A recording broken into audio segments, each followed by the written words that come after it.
August 2024. For years, tensions have been growing in East Asia. The People's Republic of China, under President Xi Jinping, now has an economy nearly equal to that of the United States. They are seeking to establish themselves as the hegemon of Asia and the Western Pacific.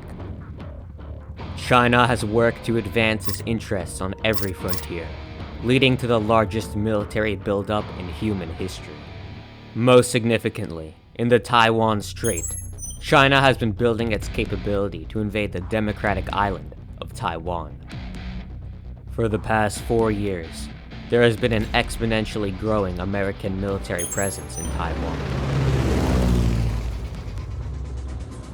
Starting with a few military trainers in 2020, there are now thousands of American troops on the ground providing support to the Taiwanese military.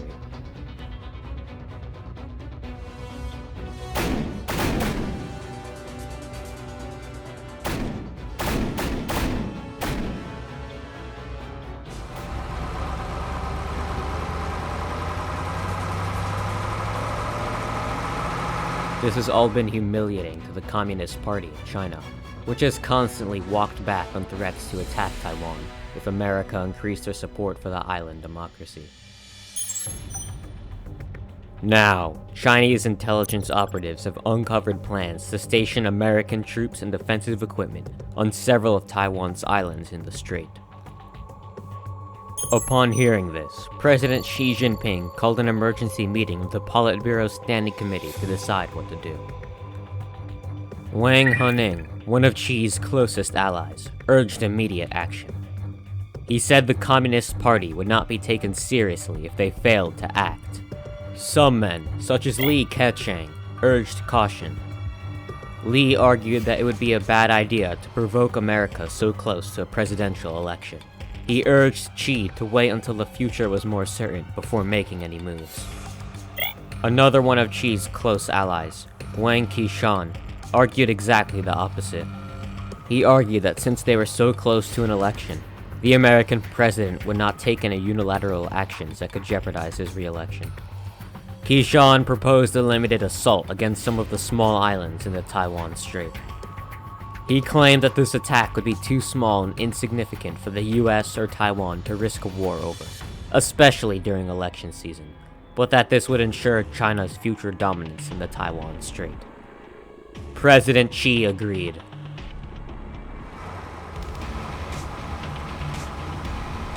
Over the course of August and September, China mobilized its military for the planned assault.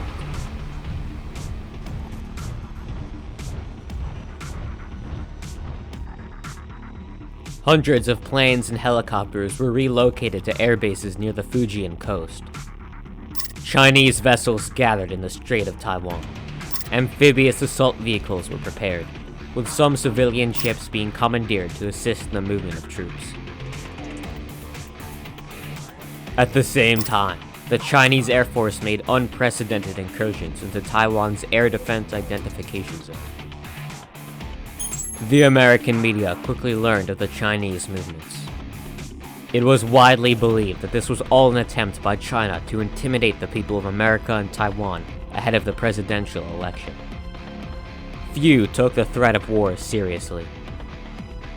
Nevertheless, President Joe Biden was under immense pressure to appear tough on China during his re-election campaign. He ordered 2 naval battle groups to position themselves near Taiwan. This caused great alarm for President Xi. He ordered the strike to be limited to the Kinmen and Matsu Islands. The attack on the largest and most populous interstrait island, Penghu, was called off. By September 17th, Director Burns of the CIA received intelligence warning of an imminent attack on Taiwanese soil. He relayed this information to Biden, who decided to warn Taiwan. President Tsai Ing-wen put the island republic on the highest alert level. The Taiwanese Navy began placing underwater mines across the Taiwan Strait, hoping to wreak havoc among the Chinese Navy if an invasion did occur.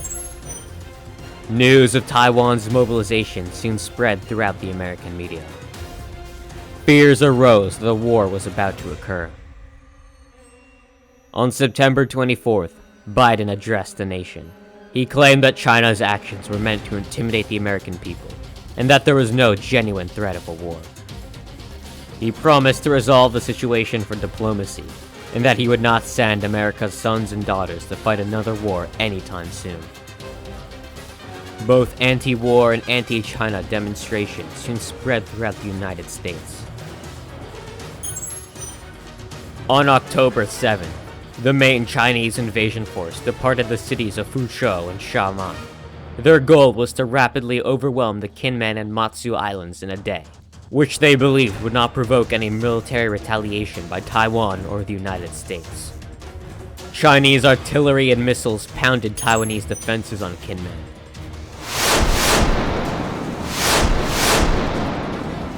In a matter of hours, thousands of Chinese soldiers had landed on Kinmen's beaches.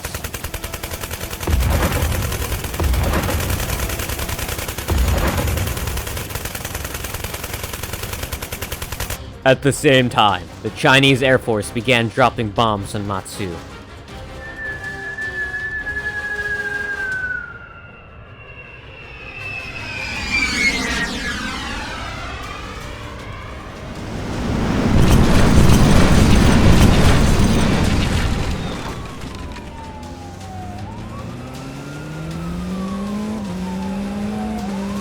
The Taiwanese Air Force moved to rescue Kinmen and Matsu, with large aerial dogfights occurring over the islands.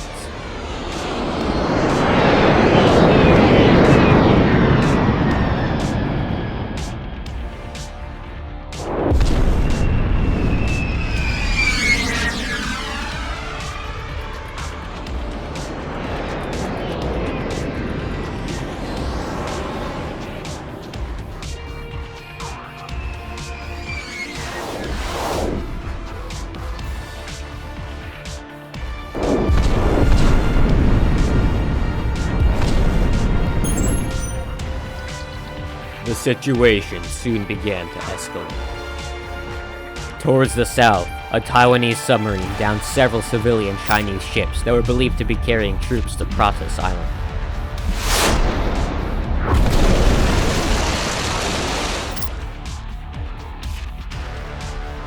Taiwan also fired many missiles at Chinese positions in Xiamen and Fuzhou, seeking to support their garrison in Kinmen and Matsu. The damage to the two cities was extensive. President Xi decided to retaliate by ordering missile strikes against targets on mainland Taiwan.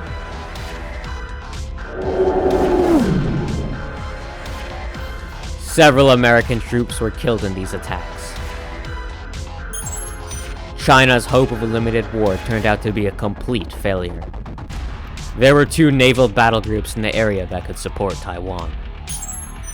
Back in the White House, President Biden was forced to make a decision. His intelligence agencies informed him that China's plan may have only been to start a limited war, but China's recent actions indicated to him that they were heading towards an all-out war in Taiwan. Biden made his decision.